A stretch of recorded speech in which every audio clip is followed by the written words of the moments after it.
Let's talk the latest on the week ahead, and it's a busy week ahead, especially as more folks are getting ready for travel, as we were just talking about. One of the travel worries that you have today is the strong wind. Wind advisory is in place nearly all day long as we deal with wind gusts up to 45 and even close to 50 miles per hour. Obviously, you can already think about how that may have an impact on just road conditions, like especially keeping a little bit more distance from some of those semi trucks and high profile vehicles on the roads.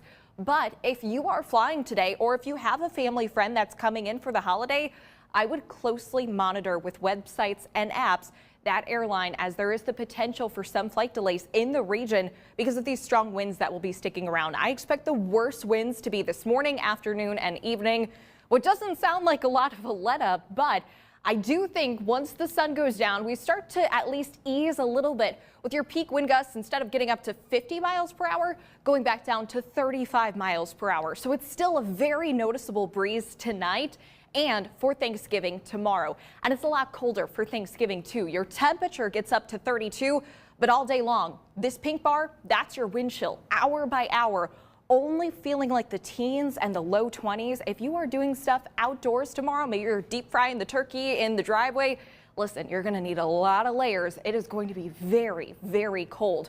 The next few days, today, tomorrow, and Friday, all include the chance for a few lake effect flurries. And you see that as I walk through Future Track for today. Most of that in Michigan, but some of it does come over the Indiana line. So especially LaGrange, Steuben counties.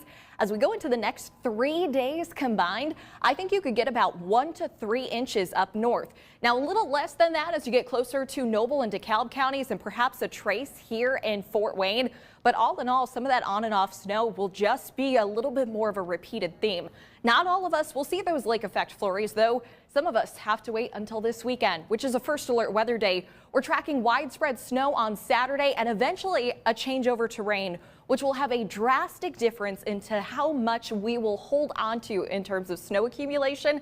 But right now, where this line sets up, still to be determined. One thing that's a little bit more consistent in the forecast, the farther northwest you live, the higher some of those snow totals are looking versus Fort Wayne and to the southeast looks a little bit lighter. I would avoid traveling on Saturday and Sunday just for that potential tricky weather. And I'm giving you the first alert. Behind that, temperatures are back down in the 20s.